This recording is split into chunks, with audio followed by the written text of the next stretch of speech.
السلام عليكم ورحمة الله وبركاته. الحمد لله الذي أنعم علينا بالإيمان وهدانا إلى دين الإسلام. أحمده سبحانه وأشكره وصلى الله على محمد وعلى آله وصحبه وأتباعه وسلم تسليما كثيرا كثيرا. أما بعد، فأعوذ بالله من الشيطان الرجيم. بسم الله الرحمن الرحيم. فإذا قضيت الصلاة فانتشروا في الأرض وابتغوا من فضل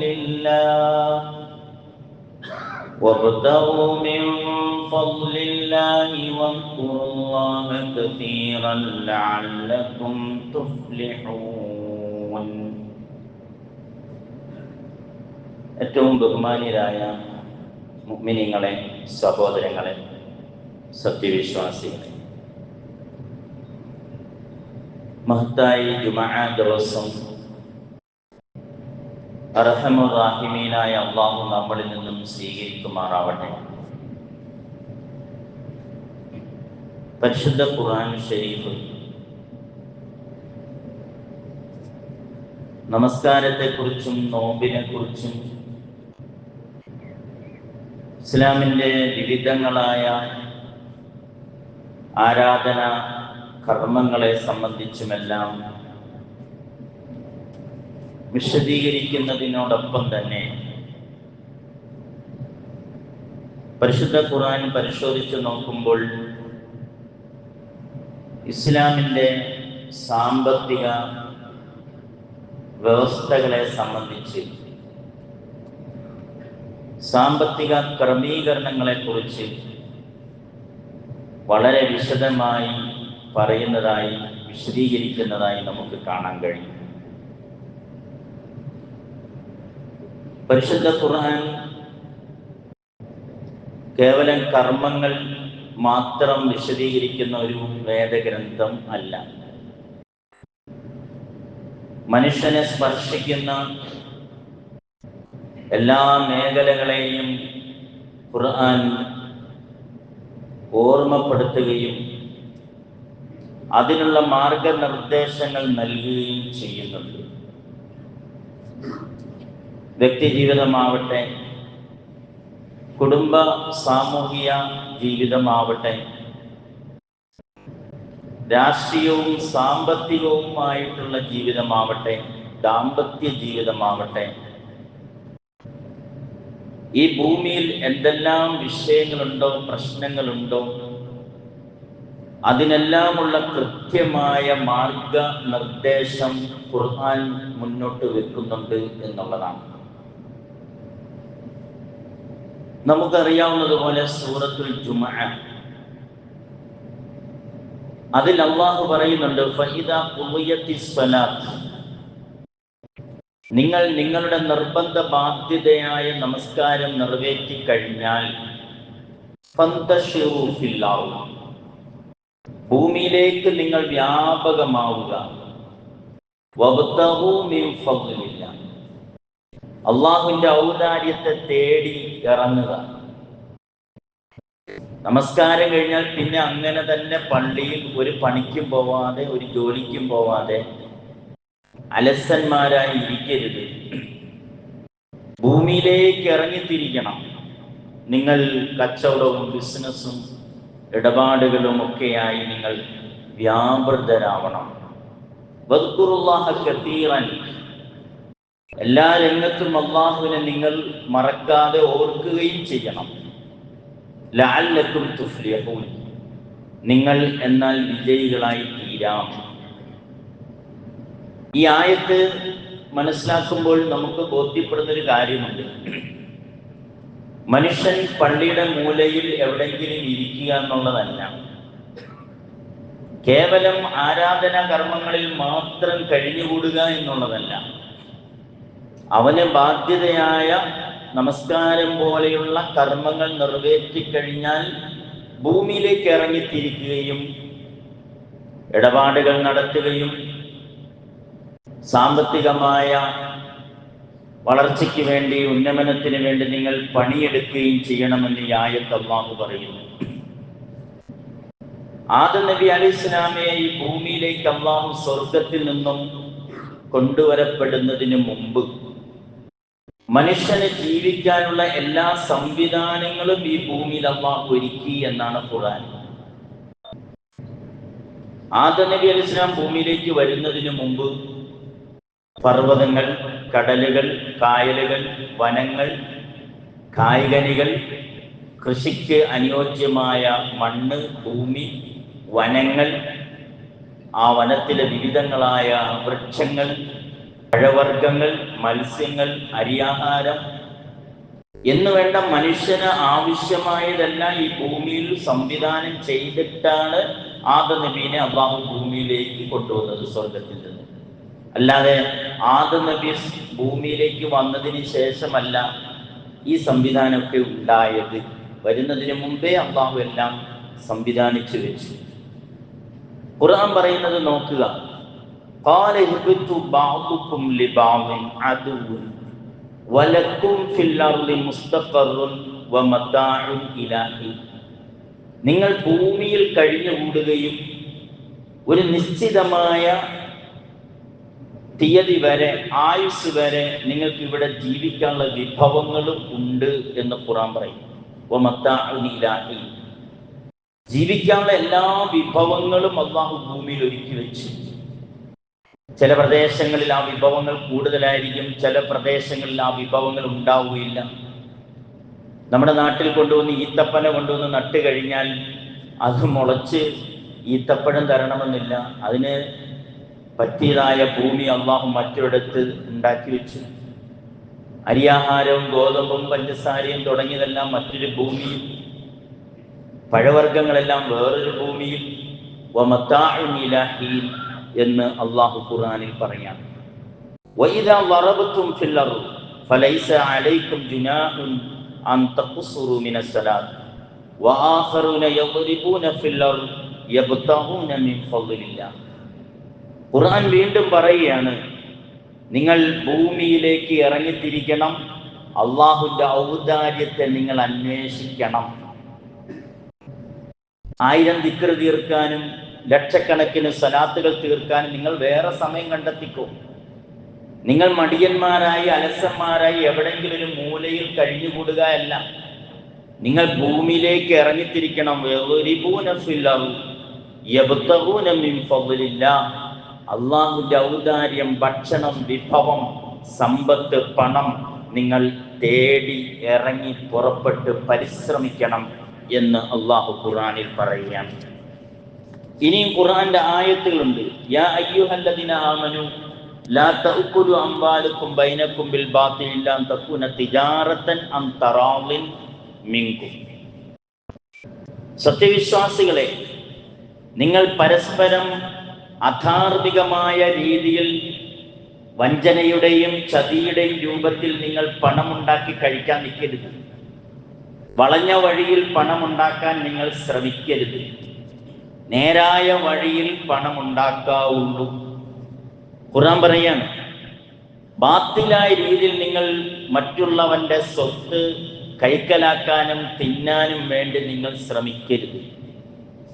ഈ ആയത്തിന്റെ അടിസ്ഥാനത്തിലാണ് വിവാഹ സമയത്ത് പെൺവീട്ടുകാരോട് സ്ത്രീധനം ആവശ്യപ്പെട്ട് ആഗ്രഹിച്ച് ചോദിച്ചു വാങ്ങുന്നത് തെറ്റാണ്, ഹറാമാണ് എന്ന് സൂക്ഷ്മതയുള്ള ഉലമാക്കൾ ഫത്വ നൽകിയത്.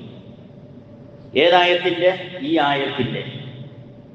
പെൺവീട്ടുകാരോട് സ്വർണവും പണവും ഇത്ര എന്ന് ചോദിച്ച് ആവശ്യപ്പെട്ട് ആഗ്രഹിച്ച് കൈക്കലാക്കുന്നത് ഹറാമാണ് എന്ന് സൂക്ഷ്മതയുള്ള ഉലമാക്കൾ ഈ ആയത്തിന്റെ അടിസ്ഥാനത്തിലാണ് ഫത്വ നൽകിയത്.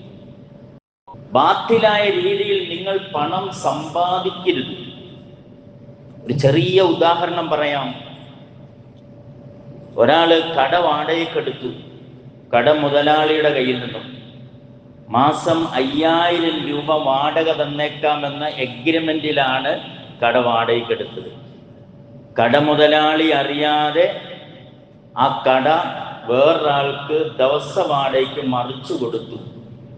ദിവസവും 500ഉം 1000 രൂപയും വാടക വാങ്ങുന്നു. യഥാർത്ഥത്തിലുള്ള മുതലാളിക്ക് 5000 രൂപ വാടക കൊടുക്കുന്നു. ഇയാള് വളഞ്ഞ വഴിയിലൂടെ ദിവസവും 1000 രൂപ വേറൊരാളിൽ നിന്നും സമ്പാദിക്കുന്നു. മാസം 30,000. 25,000 രൂപ ലാഭം.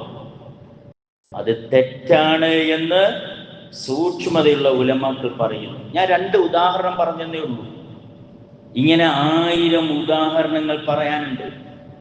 സർവസാധാരണ തെറ്റല്ല എന്ന് നമ്മളൊക്കെ ധരിച്ചു വെച്ചിരിക്കുന്ന 2 ഉദാഹരണമേ പറഞ്ഞുള്ളൂ. ഞാനിത് ഉലമാക്കളുടെ ഫത്വയാണ് പറഞ്ഞത്, എൻ്റെ സ്വന്തം ഇഷ്ടം പറഞ്ഞതല്ല. അള്ളാഹുവിൻ്റെ പരിശുദ്ധ ഖുർആൻ ഓതിയിട്ടാണ് ഞാൻ ഇതിൻ്റെ അർത്ഥം പറഞ്ഞത്. ലാ തൗകുലു അംവാലക്കും ബൈനക്കും ബിൽ ബാത്തിൽ. ബാത്തിലായ നിരർത്ഥകമായ വളഞ്ഞ വഴിയിലൂടെ നിങ്ങൾ പണം സമ്പാദിക്കരുത്. പിന്നെ എങ്ങനെയാണ് പണം സമ്പാദിക്കേണ്ടത്? ഇല്ല അൻ തകൂന തിജാറത്തിൻ അൻ തറാദിൻ ബൈനക്കും അൻ തറാദിൻ മിൻകും. പരസ്പര പൊരുത്തത്തോടെ തൃപ്തിയോടുകൂടിയുള്ള ക്രയവിക്രയത്തിലൂടെയല്ലാതെ, കച്ചവടത്തിലൂടെയല്ലാതെ നിങ്ങൾ പണം സമ്പാദിക്കരുത്. ഒരു സാധനം വിൽക്കുന്നു, വാങ്ങുന്നു, പരസ്പരം പൊരുത്തമായി, വിലയും പൊരുത്തമായി, വാങ്ങുന്ന ആൾക്ക് സാധനവും പൊരുത്തമായി. വാടകയ്ക്ക് കൊടുക്കുന്നു, വാടകയ്ക്ക് എടുക്കുന്നു, വാടക പരസ്പരം എഗ്രിമെന്റ് ചെയ്യുന്നു, അത് പരസ്പരം പൊരുത്തമായി. എല്ലാം പരസ്പരം പൊരുത്തത്തോടുകൂടിയുള്ള തൃപ്തിയോടുകൂടിയുള്ള കച്ചവടത്തിലൂടെ അല്ലാതെ നിങ്ങൾ പണം സമ്പാദിക്കരുത് എന്ന് അള്ളാഹു പരിശുദ്ധ ഖുർആനിൽ നമ്മെ ഓർമ്മപ്പെടുത്തുന്നുണ്ട്. ഇമാം തുർമുദി റിവായത്ത് ചെയ്യുന്ന ഈ ആയത്തിനെ വിശദീകരിക്കുന്ന ഒരു ഹദീസ് നിങ്ങൾക്ക് കാണാം. അത്താജുറു സദൂഖുൽ അമീൻ, സത്യസന്ധനായ കച്ചവടക്കാരൻ. ഒന്നും കൂടി ഈ അർത്ഥം എടുത്തു പറയട്ടെ. വഞ്ചനയില്ലാത്ത, ചതിയില്ലാത്ത, കളവില്ലാത്ത, വിൽക്കുന്ന സാധനത്തിന്റെ ഇല്ലാത്ത മേന്മ പറഞ്ഞ് കളവ് കൂട്ടിക്കലർത്താത്ത, നേരെ ചൊവ്വനെ കച്ചവടം നടത്തുന്ന സത്യസന്ധനായ ബിസിനസ്സുകാരൻ. അവൻ നബിമാരോടൊപ്പം സ്വർഗത്തിലായിരിക്കും. സിദ്ദീഖീങ്ങളായ അബൂബക്കർ റളിയല്ലാഹുവിനെ പോലെയുള്ളവരോടൊപ്പം സ്വർഗത്തിലായിരിക്കും. ബദരീങ്ങളോടൊപ്പവും ഉഹദീങ്ങളോടൊപ്പമുള്ള അത്തരം ശുഹദാക്കളോടൊപ്പം സ്വർഗത്തിലായിരിക്കും. സുബഹി നമസ്കരിച്ചു, കുറച്ചു നേരം അവിടെ ഇരുന്ന് ദുആ ചെയ്തിട്ട് കട തുറക്കാൻ വേണ്ടി പോയി, അല്ലെങ്കിൽ ബസ്സിൽ കയറി കച്ചവടത്തിന് പോയി. അറിയാവുന്ന കച്ചവടം ചെയ്ത്, അത് ചെറുതാവട്ടെ വലുതാവട്ടെ, എവിടെങ്കിലും ഒക്കെ ളുഹർ നമസ്കരിച്ചു, കിട്ടുന്ന സ്ഥലത്ത് അസർ നമസ്കരിച്ചു, വീട്ടിലേക്ക് മഗ്‌രിബിന് മുമ്പ് കയറി വന്ന് കുളിച്ചു ഒരുങ്ങി മഗ്‌രിബിന് പള്ളിയിലെത്തി, ഇശായ്ക്ക് പള്ളിയിലെത്തി. തൻ്റെ ജീവിതത്തിന്റെ ഒരു ദിവസത്തിന്റെ ഒരു 8, 10, 12 മണിക്കൂർ അലയാൻ വേണ്ടി, അന്വേഷിക്കാൻ വേണ്ടി, കച്ചവടം നടത്താൻ വേണ്ടി ഇറങ്ങി പുറപ്പെട്ടാൽ ആ മനുഷ്യൻ നമസ്കരിക്കുന്ന, പള്ളിയിൽ ഇഅ്തികാഫിരുന്ന് ദിക്ർ ചൊല്ലുന്ന, ഖുർആൻ ഓതുന്ന, സലാത്ത് ചൊല്ലുന്ന ഒരു കച്ചവടത്തിനും പോകാതെ കേവലം പള്ളിയിൽ തന്നെ ഇരിക്കുന്നവനേക്കാൾ വലിയ സ്വർഗമാണ് എന്ന് മുഹമ്മദ് റസൂലുള്ളാഹി സ്വല്ലല്ലാഹു അലൈഹി വസല്ലം. സുബ്ഹാനല്ലാഹ്. കച്ചവടക്കാർക്ക് പടച്ചോൻ കൊടുക്കുന്ന വലിയ അനുഗ്രഹം. ഒരു ഉന്തുവണ്ടി എടുത്തു, കുറച്ച് ഫ്രൂട്ട്സ് ഒക്കെ വാങ്ങിച്ച് ഉന്തുവണ്ടിയിൽ വെച്ചു. ഈ പരിസരത്ത് എവിടെങ്കിലും കൊണ്ടുപോയി അതിട്ടു. അത് കൃത്യമായി തൂക്കി കൊടുത്തു. അളവിലും തൂക്കിലും ഒരു ഏറ്റക്കുറവും വരുത്തിയില്ല. നല്ല സാധനം മാത്രം വിറ്റു. ഒരു ഉദാഹരണം പറഞ്ഞു. ഇങ്ങനത്തെ ഏത് കച്ചവടവുമാകാം, ചെറുതാവട്ടെ വലുതാവട്ടെ, കൃത്യമായ സത്യസന്ധതയോടുകൂടി അങ്ങനെ കച്ചവടം ചെയ്യുന്നവൻ, അത് ഉയർന്ന നിലവാരത്തിലെത്തിയ കോടികൾ സമ്പാദിക്കുന്ന കച്ചവടക്കാരനായിരുന്നാലും, സ്ഥലക്കച്ചവടക്കാരനായിരുന്നാലും, വണ്ടിക്കച്ചവടക്കാരായിരുന്നാലും, ഏത് തരത്തിലുള്ള ബിസിനസ്സുകൾ ചെയ്യുന്നവരായിരുന്നാലും കളവില്ലാത്ത, ചതിയില്ലാത്ത, മറച്ചു വെക്കാത്ത, ഒളിച്ചു വെക്കാത്ത നേരെയുള്ള കച്ചവടം ചെയ്യുന്നവർക്കുള്ള സ്വർഗം അത് നബിമാരുടെ സ്വർഗമാണ്.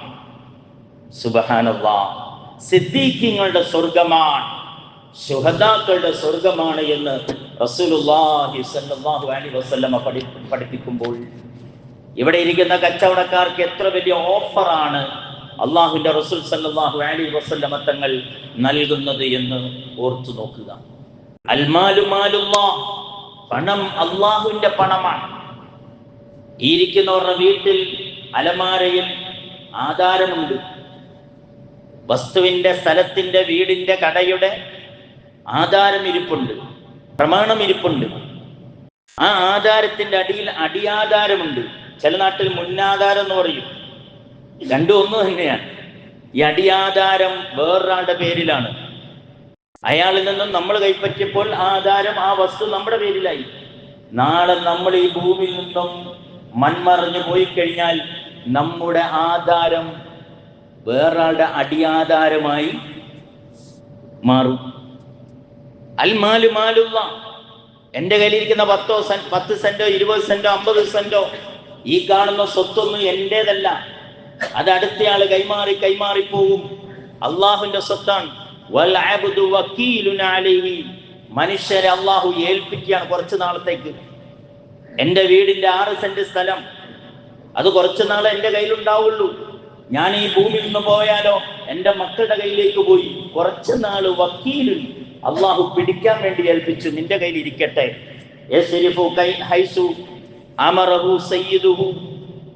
ഈ വസ്തുവിന്റെ, ഈ സ്ഥലത്തിന്റെ, ഈ സ്വത്തിന്റെ ഉടമ, ആ ഉടമ മാലിക്കായ അള്ളാഹുവാണ്. ആ അള്ളാഹു പറഞ്ഞതുപോലെ അത് ക്രയവിക്രയം ചെയ്യാവൂ. എൻ്റെ കയ്യിൽ ഒരാൾ 1 കോടി രൂപ കൊണ്ടുവന്ന് ഏൽപ്പിച്ചു.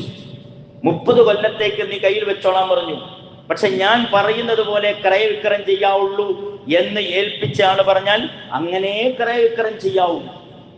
എന്റെയും നിങ്ങളുടെയും കയ്യിലിരിക്കുന്ന ഈ സ്വത്ത് അതിന്റെ ഉടമയായ പടച്ച തമ്പുരാൻ കുറച്ചു നാളത്തേക്ക് ഏൽപ്പിച്ചിരിക്കുകയാണ് കയ്യിൽ. ആ അള്ളാഹു പറഞ്ഞതുപോലെ, ആ അള്ളാഹുവിന്റെ കൽപ്പന അനുസരിച്ച് ക്രയവിക്രയം ചെയ്യാവുള്ളൂ എന്ന് മഹാന്മാരായ ഉലമാക്കൾ പറയുന്നത്. വമാലിക്കുൽ ഹഖീഖി, യഥാർത്ഥ ഉടമസ്ഥൻ അത് അള്ളാഹുവാണ്. ആ അള്ളാഹു പറയുന്ന രൂപത്തിലെ അത് മുന്നോട്ട് കൊണ്ടുപോകാൻ പാടുള്ളൂ. ഈ ഭൂമിയിൽ പടച്ച തമ്പുരാൻ ക്രയവിക്രയം ചെയ്യാനുള്ള എല്ലാ സംവിധാനം ചെയ്തില്ലേ? ആകാശ ഭൂമികൾക്കിടയിൽ എത്രയാ വിഭവങ്ങൾ! അത്ഭുതമല്ലേ? ഈ പെട്രോളും ഡീസലും ടാറും മണ്ണെണ്ണയും എവിടുന്ന് വരുന്നു? പടച്ചവൻ അത് ഭൂമിയിൽ സംവിധാനിച്ചിരിക്കുകയാണ്. അത് ഭൂമിയിൽ അള്ളാഹു സംവിധാനിച്ചിരിക്കുകയാണ്. അത് ഡീസലായും പെട്രോളായും മണ്ണെണ്ണയായും അത് വേർതിരിക്കുന്ന ഉത്തരവാദിത്വം നമുക്കാണ്. അള്ളാഹു ഭൂമിയിൽ സംവിധാനിച്ചിരിക്കുക. സ്വർണവും വെള്ളിയും പടച്ച തമ്പുരാൻ ഈ ഭൂമിയിൽ സംവിധാനിച്ചിരിക്കുകയാണ്. സ്വർണ്ണ മലകളുണ്ട്, ചില പ്രദേശങ്ങളിലുണ്ട്. ഇരുമ്പും പടച്ച തമ്പുരാൻ സംവിധാനിച്ചിരിക്കുന്നു. പാറകളും മനോഹരമായ പാറകൾ, അത് മാർബിളായി അത് നമ്മൾ വേർപെടുത്തി കൊണ്ടുവരുന്നു. മനോഹരമായ രാജസ്ഥാൻ മാർബിൾ എന്നൊക്കെ നമ്മൾ കേട്ടിട്ടില്ലേ? ഈ രാജസ്ഥാൻ മാർബിൾ അവിടെ ഉണ്ടാക്കിയത് രാജസ്ഥാൻ ഭരണാധികാരിയല്ല, ഈ ഭൂമിയുടെ ഉടമസ്ഥനായ പടച്ച തമ്പുരാനാണ് അത് സംവിധാനിച്ചിരിക്കുന്നത്. കൃഷികളും കൃഷിത്തോട്ടങ്ങളും, നമ്മൾ ഇവിടുന്ന് കുമളി കഴിഞ്ഞാൽ അങ്ങോട്ട് യാത്ര ചെയ്യുമ്പോൾ നമ്മളൊക്കെ ഒന്ന് വിശ്രമിക്കുന്ന സ്ഥലമുണ്ട്, മുന്തിരിത്തോപ്പുകൾ, മുന്തിരിത്തോട്ടങ്ങൾ. ആരാണ് ആ പ്രദേശത്ത് മാത്രം മുന്തിരി വിളയാനുള്ള മണ്ണിനെ നൽകിയതോ അത് നമ്മുടെ ഈ പ്രദേശത്ത് കൊണ്ടുവന്ന് അതിന്റെ വള്ളി വെച്ച് കഴിഞ്ഞാൽ 1-2 മുന്തിരി പോലും നമുക്ക് കിട്ടൂല. ആ മണ്ണ് അവിടെ ആരാണ് സംവിധാനം ചെയ്തിരിക്കുന്നത്? അൽ മാലിക്കുൽ ഹഖീഖിയു, യഥാർത്ഥ ഉടമസ്ഥനായ പടച്ച തമ്പുരാനാണ്. വായുവും വെള്ളവും വെളിച്ചവും എല്ലാം സംവിധാനിച്ചിരിക്കുന്നത് പടച്ചവനാണ്. അത് ക്രയവിക്രയം ചെയ്യേണ്ടത് നമ്മളാണ് എന്ന് മഹാന്മാരായ ഉലമാക്കൾ നമ്മളെ ഓർമ്മപ്പെടുത്തിയിരിക്കുകയാണ്. സമ്പത്ത് അള്ളാഹു പരിധിയില്ലാതെ ഈ ആകാശ ഭൂമിയുടെ ഇടയിൽ ഒരുക്കി വെച്ചിരിക്കുന്നു. ചിലർക്ക് അള്ളാഹു സമ്പത്ത് കൊടുക്കുന്നത് അനുഗ്രഹമായി മാറും. ചിലർക്ക് അള്ളാഹു സമ്പത്ത് നൽകുന്നത് ആ സമ്പത്ത് അവന് ശിക്ഷയായി മാറും. ചിലർക്ക് സമ്പത്ത് അദാബാണ്, ചിലർക്ക് സമ്പത്ത് റഹ്മത്താണ്, നിഅ്മത്താണ്. മഹാനായ അബ്ദുറഹ്മാൻ ബിൻ ഔഫ് റളിയല്ലാഹു അൻഹു അശറത്തുൽ മുബശ്ശിരീൻ, സ്വർഗം കൊണ്ട് സന്തോഷ വാർത്ത നൽകപ്പെട്ട സഹാബികളിൽ ഒരാളാണ് ആര്? അബ്ദുറഹ്മാൻ ബിൻ ഔഫ് റളിയല്ലാഹു അൻഹു. അബ്ദുറഹ്മാൻ ബിൻ ഔഫ് റളിയല്ലാഹു അൻഹുവിന് സമ്പത്ത് നിഅ്മത്തായി മാറി. ആ സമ്പത്ത് കൊണ്ട് അദ്ദേഹം ഈ ലോകവും നേടി, സ്വർഗവും നേടി. ശ്രദ്ധിച്ച് കേൾക്കണം ഈ പോയിന്റ്. നമ്മുടെ നാട്ടിൽ ഒരുപാട് സമ്പന്നന്മാർ ഈ മണ്ണിന്റെ അടിയിൽ കിടപ്പുണ്ട്, നമ്മുടെ ഖബർസ്ഥാന്റെ അടിയിൽ കിടപ്പുണ്ട്. ലക്ഷങ്ങളും കോടികളും സമ്പാദിച്ചു ബാക്കിയിട്ട് പോയവർ ഈ മണ്ണിന്റെ അടിയിൽ കിടപ്പുണ്ട്. അതവർക്ക് നിഅ്മത്തായോ അദാബായോ എന്നോ അത് അല്ലാഹു തീരുമാനിച്ചോളൂ. എന്നാൽ ഈ ഇരിക്കുന്നവർ ചിന്തിക്കുക, പടച്ചവൻ നമുക്ക് തന്നെ നൽകി ഈ സമ്പത്ത് നിഅ്മത്താക്കി മാറ്റിയോ അതോ അദാബാണോ? മഹാനായ അബ്ദുറഹ്മാൻ ബിൻ ഔഫ് റളിയല്ലാഹു അൻഹു സമ്പത്ത്, ആ സമ്പത്ത് കൊണ്ട് അദ്ദേഹം അല്ലാഹുവിന്റെ സ്വർഗം വാങ്ങിച്ചെടുത്തു. എന്നാൽ സഹാബി ആയിരുന്നു എന്ന് പറയപ്പെടുന്ന സഅലബ, അദ്ദേഹത്തിന് അല്ലാഹു സമ്പത്ത് കൊടുത്തു. സഅലബ സമ്പത്ത് കൊണ്ട് അദാബായി മാറ്റിയ സമ്പത്തിനെ. സഅലബയുടെ കഥ നമുക്ക് ഖുർആനിന്റെ സൂചനയിലൂടെ മനസ്സിലാക്കാൻ കഴിയുന്നുണ്ട്. അതവിടെ ഇരിക്കട്ടെ. അപ്പോ സമ്പത്ത് അത് നിഅ്മത്തുമാണ്, അദാബുമാണ്. പരിശുദ്ധ ഖുർആൻ സമ്പത്തിനെ കുറിച്ച് പറയുന്നു, നോക്കൂ. വലാ തുഅ്തുസ് സുഫഹാഅ അംവാലകും അല്ലതി ജഅലല്ലാഹു ലക്കും ഖിയാമ വർസുഖൂഹും ഫീഹാ വഖ്സൂഹും വഖൂലു ലഹും ഖൗലൻ മഅറൂഫാ. സൂറത്തുൻ നിസാ 5-ാമത്തെ ആയത്ത്. ഈ ആയത്തിൽ 5 കാര്യങ്ങളാണ് അല്ലാഹു സാമ്പത്തിക ക്രമീകരണത്തെ കുറിച്ച് പറയുന്നത്. ഒന്ന്, നിങ്ങളുടെ സമ്പത്ത് സാമ്പത്തിക വ്യവസ്ഥിതിയെ കുറിച്ച് അറിയാവുന്നവരെ കൈകാര്യം ചെയ്യാവുള്ളൂ. വലാ തുഅ്തുസ് സുഫഹാഅ അംവാലകും, നിങ്ങളുടെ പണം വിഡ്ഢികളുടെ കയ്യിൽ കൊടുക്കരുത്. ഖജാൻജി ആരായിരിക്കണം? ഒരു സംഘടനയുടെ, ഒരു പ്രസ്ഥാനത്തിന്റെ, ഒരു രാജ്യത്തിന്റെ ധനകാര്യമന്ത്രി ആരായിരിക്കണം? ഒരു സ്റ്റേറ്റിന്റെ ധനകാര്യമന്ത്രി ആരായിരിക്കണം? എക്കണോമിക് രംഗത്ത് നല്ല പിടിപാടുള്ള, വിവരമുള്ള, ബോധമുള്ള, ആ വിഷയത്തിൽ അഗ്രഗണ്യനായിരിക്കുന്ന ആളാണ് സമ്പത്ത് കൈകാര്യം ചെയ്യേണ്ടത്. എന്നോ സാമ്പത്തിക വ്യവസ്ഥിതിയൊക്കെ പഠിപ്പിക്കപ്പെടുന്നതിന് മുമ്പ്, യൂണിവേഴ്സിറ്റിയിലൊക്കെ എക്കണോമിക്സ് ഒക്കെ പഠിപ്പിക്കപ്പെടുന്നതിന് മുമ്പ് 1400 കൊല്ലം മുമ്പ് ഈ ഓതുന്ന ഖുർആൻ, ഈ ഇരിക്കുന്ന ഖുർആനിൽ അല്ലാഹ് പറഞ്ഞു എന്ന്, വലാ തുഅ്തുസ് സുഫഹാഅ അംവാലകും, നിങ്ങളുടെ പണം വിവരമില്ലാത്തവരുടെ കയ്യിൽ ഏൽപ്പിക്കരുത്. എത്ര കൃത്യമായിട്ടാണ്! ധനകാര്യമന്ത്രി ആരായിരിക്കണം? 1. 2, ജഅലല്ലാഹു ലക്കും ഖിയാമ. ഈ ആയത്തിൽ 2-ാമത് അല്ലാഹ് പറയുന്നത് സമ്പത്ത് വേണം. സമ്പത്ത് മനുഷ്യന് വേണം, മുഅ്മിനിന് സമ്പത്ത് വേണം, സമ്പാദിക്കണം. നമ്മൾ വിചാരിക്കുന്ന പള്ളിക്കകത്ത് തന്നെ ദിക്റും ചൊല്ലി സലാത്തും ചൊല്ലി ഇരിക്കുന്നതാണ് ഇബാദത്ത്. നല്ല അല്ലേ? അല്ല, അത് മാത്രമല്ല ഇബാദത്ത്. സമ്പാദിക്കാൻ ഇറങ്ങുന്നതും, കച്ചവടത്തിന് ഇറങ്ങുന്നതും, ഇടപാടിനിറങ്ങുന്നതും, ജോലിക്ക് ഇറങ്ങുന്നതും അതും ഇബാദത്താണ്. ഒരാൾ എരിപൊരിയുന്ന വെയിലത്ത് നാരങ്ങ വെള്ളം കച്ചവടം ചെയ്തു, അല്ലെങ്കിൽ മറ്റെന്തെങ്കിലും കച്ചവടം ചെയ്യുന്നു. ആ സമയം അയാൾ ഹലാലായ രീതിയിൽ സമ്പാദിച്ച് മക്കളെയും ഭാര്യയും മക്കളെയും പോറ്റണമെന്ന നിയ്യത്താണെങ്കിൽ അയാൾ ആ വെയിലത്ത് നിൽക്കുന്നിടത്തോളം കാലം എന്താണത്? അത് ഇബാദത്താണ്. അതല്ല ഹബീബായ തങ്ങൾ പറഞ്ഞ, നേരത്തെ ഞാൻ സൂചിപ്പിച്ച ഹദീസ്. അപ്പോ ഖിയാമൻ, മനുഷ്യന്റെ നിലനിൽപ്പിന്, രാജ്യത്തിന്റെ നിലനിൽപ്പിന്, ഒരു സ്റ്റേറ്റിന്റെ നിലനിൽപ്പിന്, ഒരു കുടുംബത്തിന്റെ നിലനിൽപ്പിന്, ഒരു പഞ്ചായത്തിന്റെ നിലനിൽപ്പിന്, ഒരു പള്ളിയുടെ നിലനിൽപ്പിന്, ഒരു പ്രസ്ഥാനത്തിന്റെ നിലനിൽപ്പിന് ഖിയാമൻ, സമ്പത്ത് വേണം എന്ന് അല്ലാഹ് ഈ ആയത്തിൽ പറയാണ്. അതുകൊണ്ട് വർസുഖൂഹും, നിങ്ങൾ ഈ സമ്പത്ത് ഉപയോഗിച്ച് ഭക്ഷിച്ചോളൂ. വഖ്സൂഹും, തുണി ധരിച്ചോളൂ, ധരിക്കുകയും ധരിപ്പിക്കുകയും ചെയ്യുക. വർസുഖൂഹും വഖ്സൂഹും. അവസാനം 5-ാമത് അല്ലാഹു പറയുന്നു, വഖൂലു ലഹും ഖൗലൻ മഅറൂഫാ. കൊടുക്കുമ്പോൾ നല്ല വർത്തമാനം പറയണം. സക്കാത്ത് കൊടുത്താലും സദഖ കൊടുത്താലും ദാനം ചെയ്താലും അവനെ സന്തോഷിപ്പിക്കുന്ന വർത്തമാനം പറഞ്ഞിട്ടേ നീ കൊടുക്കാവൂ. നല്ല വാക്ക് നീ പറയണം. ഖൗലൻ മഅറൂഫാ, ലളിതമായ മനോഹരമായ വെറുപ്പിക്കാത്ത വാക്ക് നീ പറയണമെന്നോ അല്ലാഹു ഈ ആയത്തിൽ ഓർമ്മപ്പെടുത്തുകയാണ്. എന്നാൽ ചിന്തിച്ചു നോക്ക്, ഖുർആന്റെ അടുത്ത ആയത്ത്.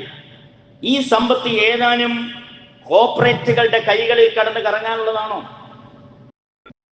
ഈ അടുത്ത് വന്നൊരു കണക്ക്, ഇന്ത്യ രാജ്യത്തിന്റെ, നമ്മുടെ ഇന്ത്യ എന്ന മഹാരാജ്യം വലിയ പട്ടിണിയിലും ദാരിദ്ര്യത്തിലുമാണ്.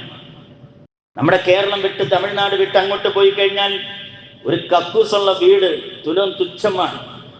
മനുഷ്യന്റെ പ്രാഥമികമായ ആവശ്യം നിറവേറ്റുന്നതിന് ആവശ്യമായ സംവിധാനമുള്ള വീടുകൾ കുറവാണ്. അതുകൊണ്ട് രാജ്യം പട്ടിണിയിലാണ്, ദാരിദ്ര്യത്തിലാണ്. എന്നാൽ ഈ രാജ്യത്തിലെ 10 മുതലാളിമാരുടെ കയ്യിലിരിക്കുന്ന പണം മതി ഇന്ത്യ രാജ്യത്തെ കോടിക്കണക്കിനുള്ള ദരിദ്രന്മാരുടെ, പട്ടിണി അനുഭവിക്കുന്നവരുടെ ദാരിദ്ര്യം മാറ്റാൻ. ഇതെന്റെ നിങ്ങളുടെ കണക്കല്ല. ഈ രാജ്യത്തെ അതിന്റെ ആളുകൾ പഠനം നടത്തി ആ പഠനം പുറത്തു കൊണ്ടുവന്നതാണ്. ഈ രാജ്യത്തെ 10 കോർപ്പറേറ്റുകളുടെ കയ്യിലിരിക്കുന്ന പണം മതിയെന്ന് ഈ രാജ്യത്തിന്റെ പട്ടിണി അകറ്റാൻ. വീടില്ലാത്തവന് വീട്, പണിയില്ലാത്തവന് പണി, വിദ്യാഭ്യാസമില്ലാത്തവന് വിദ്യാഭ്യാസം, തൊഴിൽ മേഖല വികസിപ്പിക്കുക. 10 പേരുടെ കയ്യിലിരിക്കുന്ന പണം മതി. നമ്മൾ സെർച്ച് ചെയ്തോളൂ, സോഷ്യൽ മീഡിയ സെർച്ച് ചെയ്തോളൂ, ഈ പറഞ്ഞത് ശരിയാണോ അല്ലേ എന്നുള്ളത്. അതുകൊണ്ട് തൊഴിൽ രംഗം വ്യാപകമാകണമെന്ന് ഖുർആൻ, ബിസിനസ് രംഗം വ്യാപകമാകണമെന്ന് ഖുർആൻ, കൃഷി വ്യാപകമാക്കണമെന്ന് ഖുർആൻ, ഫാക്ടറികളും വ്യാപകമാക്കണമെന്ന് ഖുർആൻ. ഈ ഖുർആനെ ഹജ്ജിന്റെ ഫർളും സുന്നത്തും ഷർത്തും മാത്രമല്ല പറയുന്നത്, നിസ്കാരത്തിന്റെ ഫർളും സുന്നത്തും ഷർത്തും മാത്രമല്ല പറയുന്നത്, റമളാൻ മാസത്തിൽ കഞ്ഞി കുടിപ്പിക്കുന്ന പുണ്യം മാത്രമല്ല പറയുന്നത്. ഈ ഖുർആൻ കൃഷിയെക്കുറിച്ചും കച്ചവടത്തെക്കുറിച്ചും വ്യവസായത്തെക്കുറിച്ചും സാമ്പത്തിക മേഖലകൾ എങ്ങനെ അത് സുസ്ഥിരമാക്കണമെന്നതിനെ കുറിച്ചുമൊക്കെ ഖുർആനിൽ വിശദമായി പറയുന്നുണ്ട്. നമ്മുടെ ഇമാമ് തറാവീഹിന് ഇവിടെ ഓതുന്ന ആയത്തിലാണ് ഇതൊക്കെ പറയുന്നത്. തറാവീൽ ഓതുന്ന വചനങ്ങളിൽ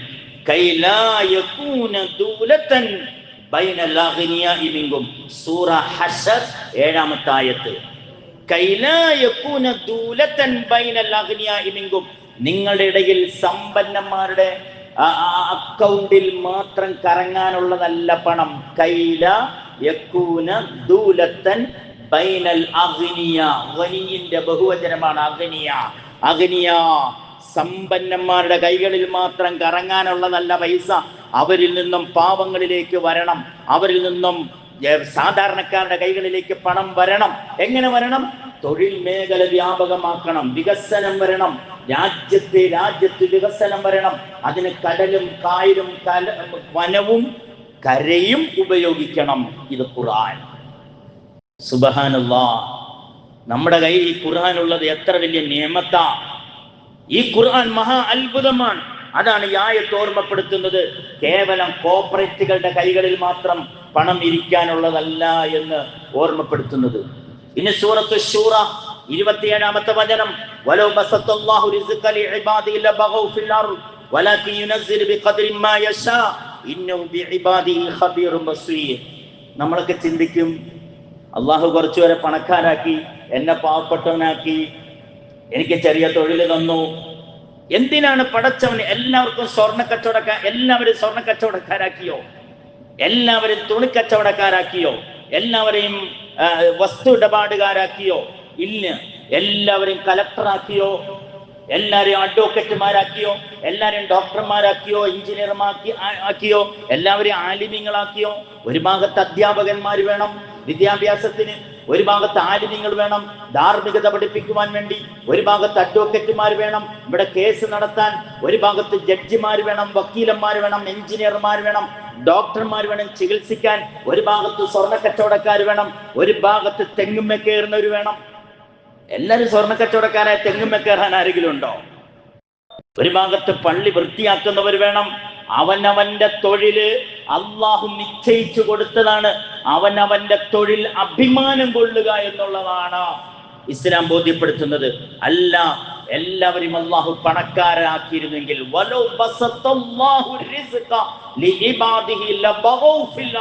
എല്ലാവർക്കും അള്ളാഹു വിഭവങ്ങൾ, ഭക്ഷണം, പണം അതെല്ലാവർക്കും വാരി കോരി കൊടുത്തിരുന്നുവെങ്കിൽ ഇവിടെ അതിക്രമങ്ങൾ ഉണ്ടായേനെ.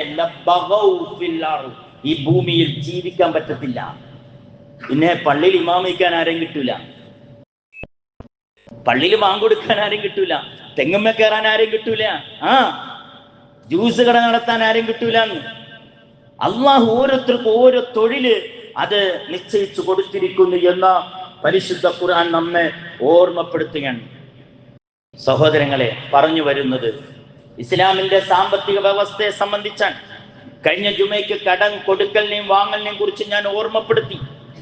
അന്ന് ജുമ കഴിഞ്ഞ് ഒരു മനുഷ്യൻ, ഒരു സഹോദരൻ എന്റെ മുന്നിൽ വന്ന് ഒരുപാട് പൊട്ടിക്കരഞ്ഞ് കണ്ണുനീരൊലിപ്പിക്കുന്ന തരത്തിൽ അദ്ദേഹത്തിന് കിട്ടാനുള്ള 48 ലക്ഷം രൂപയുടെ കടത്തെ സംബന്ധിച്ച് ഈ വിനീതിനോട് ഇവിടെ ഇരുന്നുകൊണ്ട് കരഞ്ഞു പറഞ്ഞ് ഞാൻ ഓർക്കുകയാണ്. 48 ലക്ഷം രൂപ. നോക്കൂ നിങ്ങൾ, അങ്ങനെ എത്രയും വിഷമങ്ങൾ അനുഭവിക്കുന്നവരുണ്ട്. എന്തിനാണ് ഖുർആൻ ഇതൊക്കെ പറയുന്നത്? ഒരു സംഭവം ഓർമ്മപ്പെടുത്തുകയാണ്. ഖുർആൻ ലോകത്തെ ഏറ്റവും വലിയ എക്കണോമിക് പഠിപ്പിക്കുന്ന ഒരു വേദഗ്രന്ഥമാണ്. നമ്മൾ വിചാരിച്ച് ദിക്റും സലാത്തും ഖുർആനും ഒക്കെ പഠിപ്പിക്കുന്ന എന്തോ ഒരു കിതാബാണെന്ന്. അല്ല. അതുകൊണ്ടാണ് ഞാൻ പേര് പറയുന്നതിൽ ഭയപ്പെടുകയാണ്. എന്നാലും ഞാൻ ഒരു സൂചന നൽകാം. ഇതിനു മുമ്പുണ്ടായിരുന്ന കേരളത്തിലെ ധനകാര്യമന്ത്രിയുടെ ഓഫീസിന്റെ മേശപ്പുറത്ത് ഒരു ഫയൽ ഉണ്ടായിരുന്നു. ആ ഫയൽ എന്താണെന്നറിയോ? ഇസ്ലാമിക് ബാങ്കിങ്ങിനെ കുറിച്ചാണ്. പലിശരഹിത ബാങ്കിങ്ങിന്റെ ഫയൽ അദ്ദേഹത്തിന്റെ മുന്നിലുണ്ടായിരുന്നു. മനസ്സിലായില്ലേ? ഇസ്ലാം മുന്നോട്ട് വെക്കുന്ന സാമ്പത്തിക വ്യവസ്ഥിതി, ഇസ്ലാം മുന്നോട്ട് വെക്കുന്ന പലിശരഹിത വ്യവസ്ഥിതി, ഇസ്ലാം മുന്നോട്ട് വെക്കുന്ന ബാങ്കിങ് സംവിധാനം, ഇതൊക്കെ ലോകം മുഴുവനും അംഗീകരിച്ചു കഴിഞ്ഞു. ഞാൻ ഒരു കാര്യം പറയാം. മൗലാന സജ്ജാദ് നുഅ്മാനി ഇന്ത്യ കണ്ട മഹാനായ ഒരു പണ്ഡിതനായിരുന്നു, ഒരു ദൈവബന്ധി പണ്ഡിതനായിരുന്നു. അദ്ദേഹത്തിന്റെ പിതാവ് മൻസൂർ നുഅ്മാനി ഒരു ഉറുദു മാസികയിൽ വന്ന, ഒരു ഉറുദു പത്രത്തിൽ വന്നത് നിങ്ങളുടെ മുമ്പിൽ ഞാൻ ഈ ജുമഅയ്ക്ക് ഷെയർ ചെയ്യാൻ ആഗ്രഹിക്കുകയാണ്. എല്ലാവരും നല്ലതുപോലെ ശ്രദ്ധിച്ചോ. മൗലാന സജ്ജാദ് നുഅ്മാനി പങ്കെടുത്ത ഐക്യരാഷ്ട്ര സഭയിലെ ഒരു മഹാസമ്മേളനം, ലോകത്തിന്റെ മുഴുവൻ പ്രദേശങ്ങളിൽ നിന്നും രാജ്യങ്ങളിൽ നിന്നും 200ഓളം രാജ്യങ്ങളിൽ നിന്നും മതപണ്ഡിതന്മാരും സാമ്പത്തിക രംഗത്തുള്ള വിദഗ്ധന്മാരും ഒക്കെ പങ്കെടുത്ത ഒരു സമ്മേളനം. ഏതാനും വർഷങ്ങൾക്ക് മുമ്പ് ഐക്യരാഷ്ട്ര സഭയുടെ ജനറൽ സെക്രട്ടറി ആയിരുന്ന കോഫി അന്നനാണ് ആ സമ്മേളനം വിളിച്ചു കൂട്ടിയത്.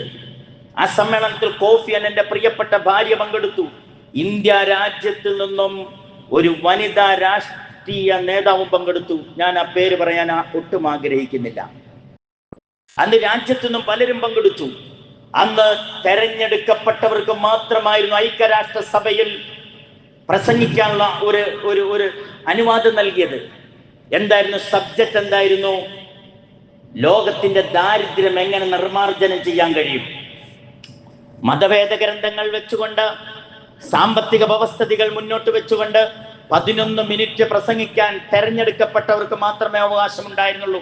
ഓരോരുത്തര് ആയിരക്കണക്കിന് വിദഗ്ധന്മാര്, ബുദ്ധിജീവികൾ പങ്കെടുത്ത ആ മഹാസമ്മേളനത്തിൽ ഇന്ത്യ രാജ്യത്തിനെ പ്രതിനിധീകരിച്ചുകൊണ്ട് അന്ന് പങ്കെടുത്ത, തലപ്പാവ് ധരിച്ച, ജുബ്ബ ധരിച്ച, പൈജാമ ധരിച്ച ഒരു പണ്ഡിതനായിരുന്നു മൗലാന സജ്ജാദ് നുഅ്മാനി. അദ്ദേഹം മദീന യൂണിവേഴ്സിറ്റിയിൽ പോയി ഇത്തരം വിഷയങ്ങളിലെല്ലാം അഗ്രഗണ്യനായിരുന്നു. ഉറുദുവിലും ഇംഗ്ലീഷിലും അറബിയിലും ഹിന്ദിയിലും ഒക്കെ നന്നായി സംസാരിക്കാനുള്ള ബഹുഭാഷ ജ്ഞാനിയുമായിരുന്നു അദ്ദേഹം.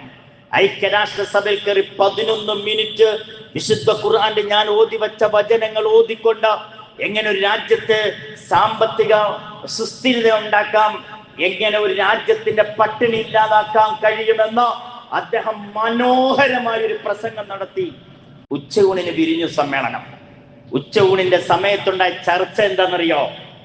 മൗലാന സജ്ജാദ് നുഅ്മാനിക്ക് ഒരു 11 മിനിറ്റ് കൂടി കൊടുക്കണമെന്ന്. ലോകത്തെ സാമ്പത്തിക വിദഗ്ധന്മാർക്ക് കിട്ടാത്തൊരവസരം വീണ്ടും അദ്ദേഹത്തിന്, ലോകത്തെ വലിയ ബുദ്ധിജീവികൾക്ക് കിട്ടാത്തൊരവസരം അദ്ദേഹത്തിന്.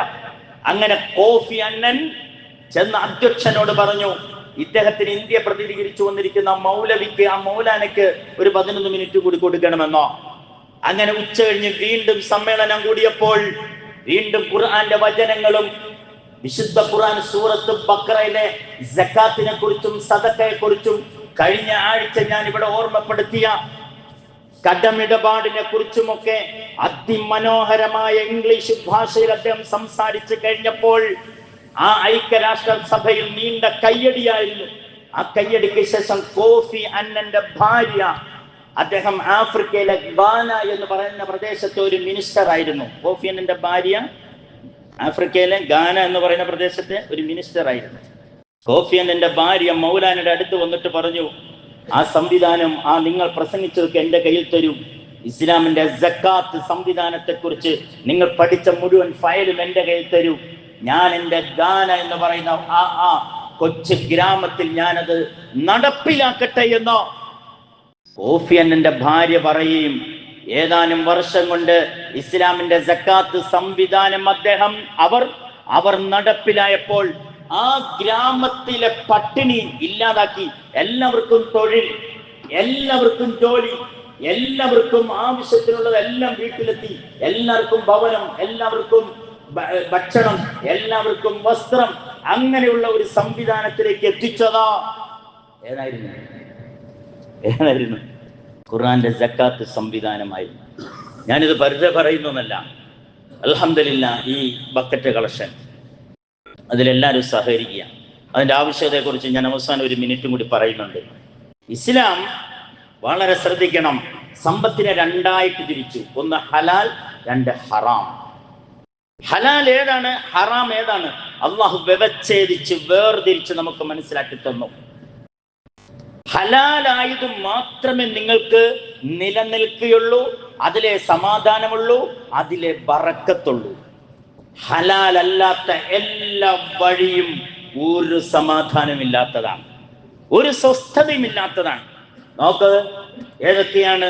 ലോട്ടറി, കള്ള് തുടങ്ങിയിട്ടുള്ള ഇന്നമൽ ഖംറു വൽ മൈസിറു വൽ അൻസാബു വൽ അസ്ലാമു റിജ്സും മിൻ അമലി ശൈത്താൻ തുടങ്ങിയിട്ടുള്ള എല്ലാം അത് മനുഷ്യന്റെ നിലനിൽപ്പിന് പറ്റിയതല്ല, അത് സമാധാനം കെടുത്തുന്നതാണ്. എന്നാൽ ഹലാലിന്റെ വഴി തെരഞ്ഞെടുത്താലോ ജീവിതത്തിൽ സ്വസ്ഥതയും സമാധാനവും ഉണ്ടാവും. ഇനി ഞാൻ പറയുന്നത് വളരെ ശ്രദ്ധിക്കണം. ഖുർആൻ എടുത്തുക, ഒരാൾ ഖുർആൻ എടുത്തു. സൂറ അൽ ബഖറ, ഖുർആനിലെ ഏറ്റവും വലിയ സൂറത്ത് സൂറ അൽ ബഖറ. അൽ ബഖറയിലെ 261 മുതൽ 274 വരെയുള്ള ആയത്ത് നിങ്ങളിത് പഠിക്കണം സഹോദരങ്ങളെ. 261 മുതൽ 274 വരെയുള്ള ആയത്തിലെ 14 ആയത്ത് സക്കാത്തിനെ കുറിച്ചാണ് പറയുന്നത്. സക്കാത്ത് എത്ര കൊടുക്കണം, മാർക്ക് കൊടുക്കണം, ആരാണ് ഇതിന് അർഹർ. ഇനി നോക്ക്, അടുത്തത് 275 മുതൽ 281 വരെയുള്ള ആയത്ത് സദക്കയെ കുറിച്ചാണ് പറയുന്നത്. പിന്നെയുള്ള ആയത്തോ പലിശ ഇടപാടിനെ കുറിച്ചാണ് പറയുന്നത്. അപ്പൊ സക്കാത്ത്, സദഖ, പലിശ ഇടപാട്, അതിൻ്റെ ഇടയ്ക്കുള്ള ഒരു വലിയ ആയത്തുണ്ട്. ആ ആയത്താണ് കഴിഞ്ഞ ആഴ്ച ഞാൻ വിശദീകരിച്ചത്. ആയത്ത് ദൈൻ, കടമിടപാടിനെ കുറിച്ച്. ഇത്രയും ആയത്ത് സൂറത്തുൽ ബഖറയിലെ 261 മുതൽ 282 വരെയുള്ള ആയത്തുകൾ മൊത്തത്തിലൊന്ന് പരിശോധിച്ചാൽ, എൻ്റെ കയ്യിലിരിക്കുന്ന ഖുർആനാണ്, ഒരു സാധനം അല്ലാഹു ഹറാമാക്കി, പകരം അല്ലാഹു സുബ്ഹാനഹു വ തആല 3 സംവിധാനങ്ങൾ നിങ്ങളുടെ മുന്നിൽ വെച്ചു. പലിശ ഹറാമാക്കി. കൊടുക്കലും വാങ്ങലും, അതിന് എഴുതലും, സാക്ഷി നിൽക്കലും, സാക്ഷിയായി പോയി ഒപ്പിടലും, അതിന് വാടകയ്ക്ക് കൊടുക്കലും, പലിശ ഇടപാട് സ്ഥാപനത്തിന്റെ കെട്ടിടം വാടകയ്ക്ക് കൊടുക്കലും, എല്ലാം പടച്ചവൻ ഹറാം, ഹറാം, ഹറാം, നിഷിദ്ധം. അത് സമാധാനമില്ലാത്തതാണ്. അപ്പൊ ചോദിക്കും, പലിശ ഇല്ലാതെ കച്ചവടം നടത്താൻ പറ്റുമോ? ലോൺ എടുക്കാതെ വല്ല കാര്യം മുന്നോട്ട് പോകുമോ എന്ന ചോദ്യത്തിന് മറുപടിയാണ് സൂറത്തുൽ ബഖറയിലെ അടുത്ത ആയത്തുകൾ. അല്ലാഹ് പറഞ്ഞു, പലിശയ്ക്ക് പകരം സക്കാത്ത്. സക്കാത്ത് സാമ്പത്തിക വ്യവസ്ഥിതി എല്ലാ മഹല്ലിലും നടപ്പിലാക്കിയാൽ, എല്ലാ മഹല്ലിലും ഹനഫി മദ്ഹബ് പ്രകാരമോ ഷാഫി മദ്ഹബ് പ്രകാരമോ മദ്ഹബ് വിട്ടുപോകാതെ, സുന്നത്ത് ജമാഅത്ത് വിട്ടുപോകാതെ സക്കാത്തിന്റെ സംവിധാനം എല്ലാ മഹല്ലിലും നടപ്പിലാക്കിയാൽ ഇവിടെ വീടില്ലാത്ത ഒരാളുണ്ടാവില്ല. സക്കാത്ത്. രണ്ടാമത്തത് എന്താണ്? കടമിടപാട്. അങ്ങോട്ടും ഇങ്ങോട്ടും പൈസ മറിക്കുക, കൊടുക്കുക, അത് തിരിച്ചു കൊടുക്കുക, കടമിടപാട്. 3 സദഖ, സുന്നത്തായ ദാനധർമ്മം. അത് ഫർളല്ല, സുന്നത്താണ്. ഈ ആയത്തുകളെ കുറിച്ച് ഇൻഷാ അല്ലാഹ് അടുത്ത ആയത്ത് നമുക്ക് വിശദമായി പറയാം. ഞാൻ എൻ്റെ ഈ ഇന്നത്തെ പ്രസംഗത്തിന്റെ മുമ്പ് മഹാനായ അബ്ദുറഹ്മാൻ ഇബ്നു ഔഫ് റളിയല്ലാഹു അൻഹുവിനെ കുറിച്ച് പറഞ്ഞു. വളരെ വളരെ ശ്രദ്ധയോടെ കേൾക്കേണ്ട അബ്ദുറഹ്മാൻ ഇബ്നു ഔഫ് റളിയല്ലാഹുവിന്റെ ചരിത്രം. മക്കയിൽ നിന്നും മദീനയിലേക്ക് മുഴുവൻ മുസ്ലിങ്ങളും പലായനം ചെയ്ത് ഹിജറ ചെയ്ത് മദീനയിലെത്തി. എല്ലാവർക്കും മക്കക്കാരായ പല സഹാബികൾക്കും കിട്ടി, കൂട്ടുകാരെ കിട്ടി, മദീനക്കാരായ കൂട്ടുകാരെ കിട്ടി. ഓരോരുത്തർക്കും ഓരോ കൂട്ടുകാരെ കൊടുത്തു. അദ്ദേഹത്തിന്റെ പകുതി സ്വത്ത് ആ കൂട്ടുകാരന് കൊടുത്തു, അദ്ദേഹത്തിന്റെ പകുതി തോട്ടം ഫ്രീ ആയിട്ട് ആ കൂട്ടുകാരന് കൊടുത്തു. എല്ലാവരും പകുതി പകുതി കൂട്ടുകാരന് കൊടുത്തപ്പോൾ മഹാനായ അബ്ദുറഹ്മാൻ ഇബ്നു ഔഫ് റളിയല്ലാഹു അൻഹുവിന് കിട്ടിയ കൂട്ടുകാരൻ സഅദ് ഇബ്നു റബീഅ ആണ്. അദ്ദേഹം പറഞ്ഞു, എന്റെ പകുതി തോട്ടം നിങ്ങൾ എടുത്തോളൂ, എന്റെ പകുതി കടകൾ കമ്പോളങ്ങൾ നിങ്ങൾ എടുത്തോളൂ, എന്റെ ഭാര്യമാരിൽ ഒരാളെ നിങ്ങൾക്ക് തലാഖ് ചൊല്ലി തരാം. അബ്ദുറഹ്മാൻ ഔഫ് റളിയല്ലാഹു അൻഹു പറഞ്ഞു, എനിക്കൊന്നും വേണ്ട. വെറും കൈയോടെ വന്ന ഉടുത്ത തുണിയുമായിട്ട് വന്ന അബ്ദുറഹ്മാൻ ഔഫ് റളിയല്ലാഹു അൻഹു പറഞ്ഞു, എനിക്കൊന്നും വേണ്ട, ദുല്ലിനി അലാ സൂഖ്, മദീനയിലെ മാർക്കറ്റ് എനിക്ക് കാണിച്ചതാ, മദീനയിലെ മാർക്കറ്റ് എനിക്ക് കാണിച്ചതാ. സഅദ് ഇബ്നു റബീഅ റളിയല്ലാഹു അൻഹു അബ്ദുറഹ്മാൻ ഔഫ് റളിയല്ലാഹു അൻഹു മദീനയിലെ മാർക്കറ്റ് കാണിച്ചു കൊടുത്തു. മദീനയിലെ മാർക്കറ്റ് മുഴുവനും യഹൂദികളുടെ കയ്യിലായിരുന്നു. ഫുഡ് ഡിപ്പാർട്ട്മെന്റ് മൊത്തം യഹൂദികളുടെ കയ്യിൽ. സ്വർണം അവരാണ് വില നിശ്ചയിക്കുന്നത്, സ്വർണത്തിന്റെ വില നിശ്ചയിക്കുന്നത് അന്ന് യഹൂദികളായിരുന്നു. സ്വർണം മൊത്തം അവരുടെ കയ്യിലായിരുന്നു, തുണിക്കച്ചവടം അവരുടെ കയ്യിലായിരുന്നു. മഹാനായ അബ്ദുറഹ്മാൻ ഔഫ് റളിയല്ലാഹു അൻഹു കയ്യിലുണ്ടായിരുന്ന കുറച്ച് പണം ഇറക്കി കളിക്കാൻ തുടങ്ങി. മാർക്കറ്റിൽ അങ്ങോട്ട് കളിച്ചു, പണം ഉണ്ടാക്കാൻ തുടങ്ങി. ഇരട്ടിക്ക് പണമായി. നിങ്ങളുടെ കയ്യിൽ മൊബൈൽ ഉണ്ടല്ലോ, ഇന്ന് ഗൂഗിൾ സെർച്ച് ചെയ്യണം, ജുമാ കഴിഞ്ഞ് ഗൂഗിൾ സെർച്ച് ചെയ്യണം. ഇൻഷാ അല്ലാഹ് അബ്ദുറഹ്മാൻ ഔഫ് എന്ന് അടിച്ചു കൊടുത്തു. അദ്ദേഹത്തിന്റെ സാമ്പത്തിക സുസ്ഥിരതയെ കുറിച്ച് ചുമന്ന് ടൈപ്പ് ചെയ്യേ. അബ്ദുറഹ്മാൻ ഔഫ് റളിയല്ലാഹു അൻഹു സാമ്പത്തിക സുസ്ഥിരത എത്രയെന്നറിയോ? $686 ബില്യൺ ആയിരുന്നു.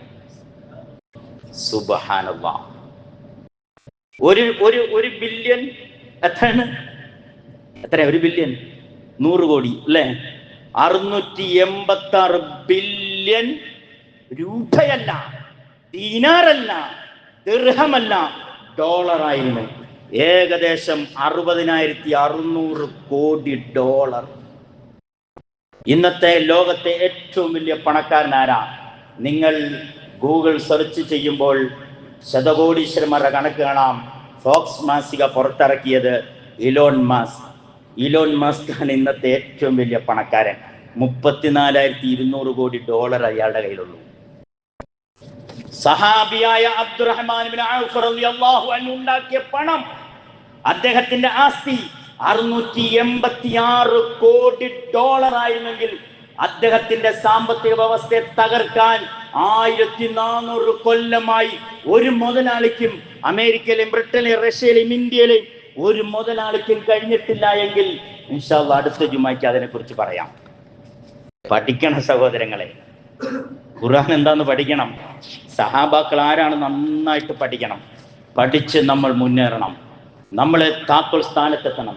ചങ്ങനാശ്ശേരിയും കോട്ടയം ജില്ലയും ഒക്കെ ഈ മുസ്ലിങ്ങൾ സാമ്പത്തിക വ്യവസ്ഥയിൽ ഉന്നതമായ സ്ഥാനങ്ങളിലേക്ക് എത്തണം. പടച്ചതമ്പുരാൻ നമ്മളൊക്കെ അനുഗ്രഹിക്കുമാറാവട്ടെ.